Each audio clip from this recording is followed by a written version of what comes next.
ചൊട്ടയിലെ ശീലം ചുടല വരെ. ശീലം സർവത്ര വൈ ധനം. എല്ലാ സ്ഥലത്തും വർത്തിക്കുന്നത് നല്ല ശീലങ്ങളാണ്. ഈ ശീലമാണ് ഒരു സമൂഹത്തെ വാർത്തെടുക്കുന്നത്.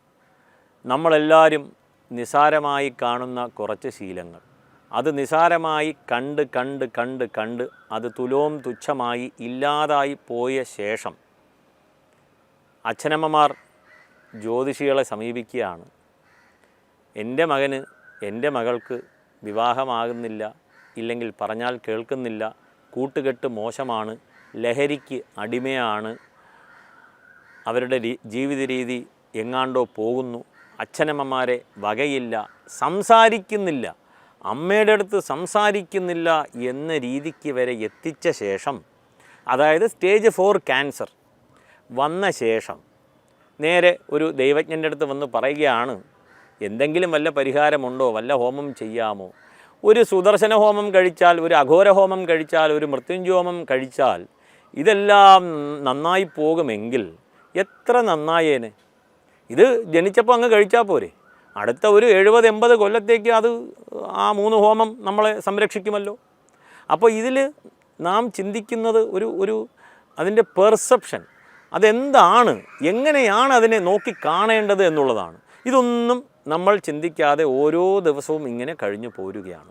ഇവിടെ ശീലത്തെക്കുറിച്ചാണ് തീർച്ചയായിട്ടും ഇവിടെ ചിന്തിക്കേണ്ടത്.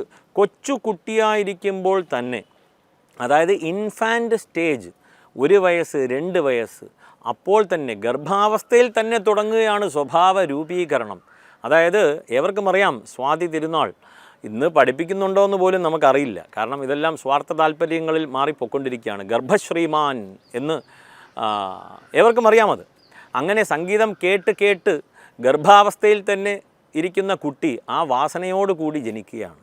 അപ്പോൾ നമുക്കിവിടെ അന്വയിക്കേണ്ടത്, ചെറുപ്പത്തിൽ വീട്ടിൽ സംസാരിക്കുന്ന വാക്കുകൾ, മറ്റുള്ളവരെ കുറ്റം പറയാതിരിക്കുക, ധാർമ്മികമായ വാക്കുകൾ. കാരണം സംസ്കാരം ഭാഷയിലൂടെ, ഭാഷകളിൽ നിലനിന്ന് പോരുകയാണ്.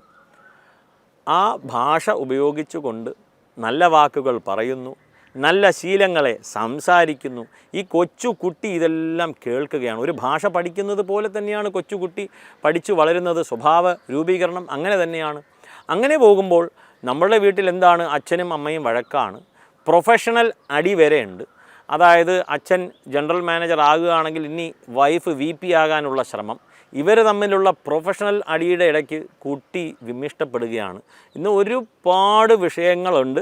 പറയുന്നത് വളരെ എളുപ്പമാണ്, ഇത് ആക്കുവാൻ കഷ്ടമാണെന്നറിയാം. എന്നിരുന്നാലും നമുക്ക് വേറെ വഴിയില്ല.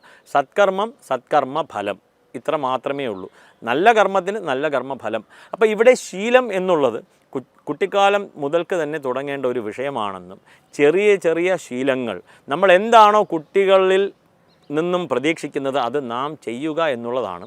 ഇതിൻ്റെ കൂടെ ഒരു ചെറിയൊരു അനുഭവം. അമേരിക്കയിൽ പോയിരുന്നു. അവിടെ ഒരു വീട്ടിൽ, മലയാളിയുടെ വീടാണ്, 2 കുട്ടികളുണ്ട്, ട്വിൻസാണ്.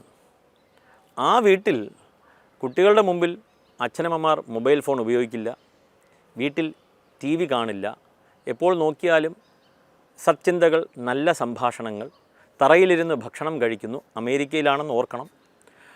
ആ ലളിതമായ ഒരു ജീവിത രീതി കാണുവാനിടയായി. കുട്ടികൾക്ക് വയസ്സ് 8 വയസ്സ് പ്രായം.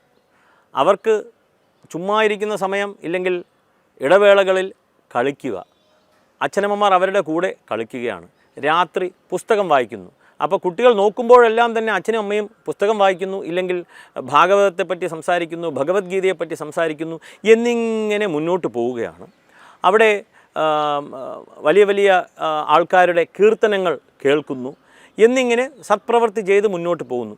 ഇതൊരു നല്ല ജീവിത രീതിയാണെന്നും അവിടെയും അത് പ്രാവർത്തികമാക്കാൻ പറ്റുമെന്ന് അവർ പ്രൂവ് ചെയ്തുകൊണ്ടിരിക്കുകയാണ്, ഇല്ലെങ്കിൽ ശ്രമിക്കുകയാണ്. നാളെ എന്തെന്നറിയില്ല. പക്ഷേ ഇന്ന് അവർ നല്ല ശീലങ്ങളെ താൻ തന്നെ, അതായത് പാരൻസ് തന്നെ കാണിച്ചു കൊടുക്കുകയാണ് കുട്ടികൾക്ക്. അതുകൊണ്ട് ഇവിടെ പറയുവാൻ ഉദ്ദേശിച്ചത്, ഏവരും ശ്രമിക്കേണ്ടതായിട്ടുള്ളത് ചെറുപ്പം മുതൽക്ക് തന്നെ നല്ല ശീലം. അതിൽ ഒരു ശീലത്തിൽ നമുക്ക് തുടങ്ങാം. സദാ നമ്മുടെ നെറ്റിയിൽ ചന്ദനമോ ഭസ്മമോ ഇല്ലെങ്കിൽ കുങ്കുമമോ കുറിയായിട്ട് തൊടുക. കുറി തൊടുക എന്നുള്ളതാണ്. അതൊരു ശീലമാണ്. ഇതൊരു വലിയ മാറ്റത്തിലേക്ക് കാരണമാകും. ഒരു വർഷം കണ്ടിന്യൂസ് ആയിട്ട് ഈ ചന്ദനക്കുറി തൊടുന്നവൻ ചിന്തിക്കുവാൻ തുടങ്ങും എന്നുള്ളതാണ്. അവിടെ തുടങ്ങുന്നു സനാതന ധർമ്മ ബോധം. നമസ്കാരം.